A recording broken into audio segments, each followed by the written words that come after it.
Others are trying to get out of the dollar system. There's a dollar system that now is being changed. India is dealing directly with Russia, and holders of dollar-denominated assets don't want to hold those dollar assets if they feel that they're going to be grabbed and so on. There are things that are happening in our lifetimes that never happened before. The amount of spending, financed by debt, the amount of internal conflict, the rise of great power in the form of challenge, China to challenge the existing world order, and so on, the alliances with Russia and all of that. And so I needed to study the rise and decline of reserve currency. So I went back 500 years to see the Dutch guilder and the patterns of the past. It helps me. And then when I did the study, I did a book because I thought it was important to pass along. And then I wanted to make it very clear and digestible. So the animation that you're talking about is very clear and digestible so people can put what's now happening in the perspective of these historical patterns, which helps people think about what's coming next. Right now, the U.S. is imposing sanctions. Sanctions are, it's a form of economic warfare, and it has a big implication for the dollar, right? Okay, now others are trying to get out of the dollar system. There's a dollar system that now is being changed. India is dealing directly with Russia, and holders of dollar-denominated assets don't want to hold those dollar assets if they feel that they're going to be grabbed and so on. So what's happening now has happened many times before. And I learned this in my past because in 1971, I was clerking on the floor of the New York Stock Exchange. And President Nixon gets on and he says, we're not going to give you the gold that the dollar is backed by. And we had a devaluation. It took me by surprise. I walked on the floor of the stock exchange. I thought it was going to go down a lot. It went up a lot. And that's because I never experienced the currency devaluation. I found the same exact thing when I studied history. Same exact announcement took place on March 5th, 1933 by Roosevelt and had the same effect. So I understood then how history before me was important. Studying the Great Depression allowed me and Bridgewater to anticipate the 2008 financial crisis. If I didn't study that, what's happening now is very relevant, is a guide to the past, is a guide to what's happening now. As we are approaching a challenging of the world order, in other words, a great power challenging another, there is an increased likelihood of some kind of war. There are 5 kinds of wars.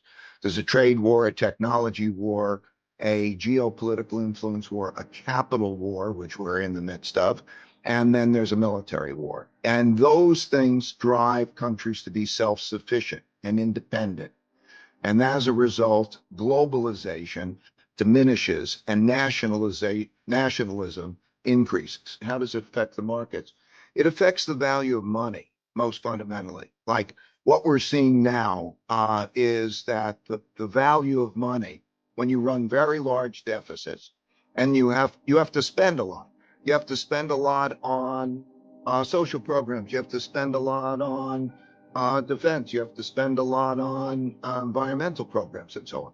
And so when you spend a lot more money than you earn, then you have to print money to make up that difference, to make the purchases.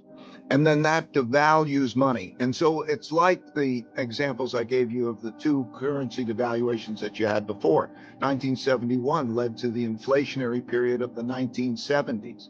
And so you have the stock market. Yes, the stock market goes up and other things, but cash is trash. And people then begin to learn that the bonds that they're holding have negative returns. And it starts to change the value of money.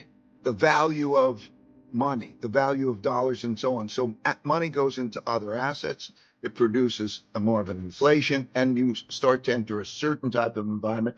And the environment that we're in is beginning to be very much like that of the 1970s. And so I think that what you have to think about is the value of money. How much money does one have in debt instruments, and do you want to own that as an asset?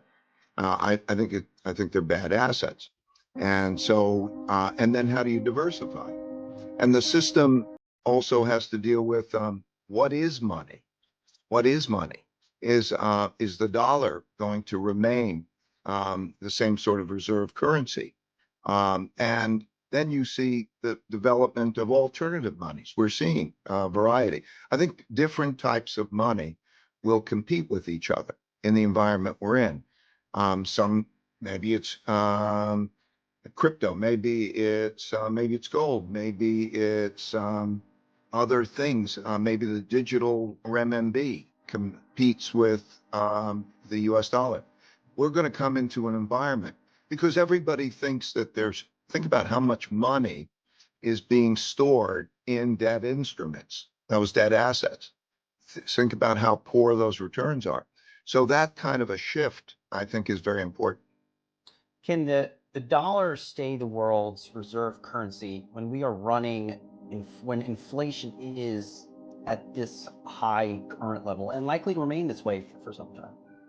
Uh, uh, so all currencies have a lot of debt.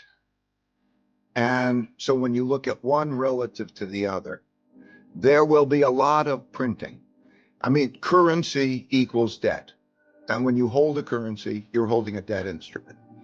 And so all of those will decline in value relative to other things. Now, will the dollar decline more than other currencies? It's almost certain that we're going to come into this environment. We're in this environment in which there's a shifting of those currencies. So you're going to see more of China's renminbi being used. You're seeing India have a direct link with Russia on the currency. So we're in an important change in the currency. But how that is a store of wealth is a different question. So a currency is a medium of exchange and a storehold of wealth. And its storehold of wealth is now a problem, particularly for the dollar, but it's also a problem for other countries. So that's why you have inflation. As money goes into other things, and the cost of borrowing is so low relative to the inflation rate, then it encourages the borrowing of money and the sale of money. In other words, not holding financial assets like that. So that's, yes, I think you're changing the nature of what money is and what the dollar is as a storehold of wealth.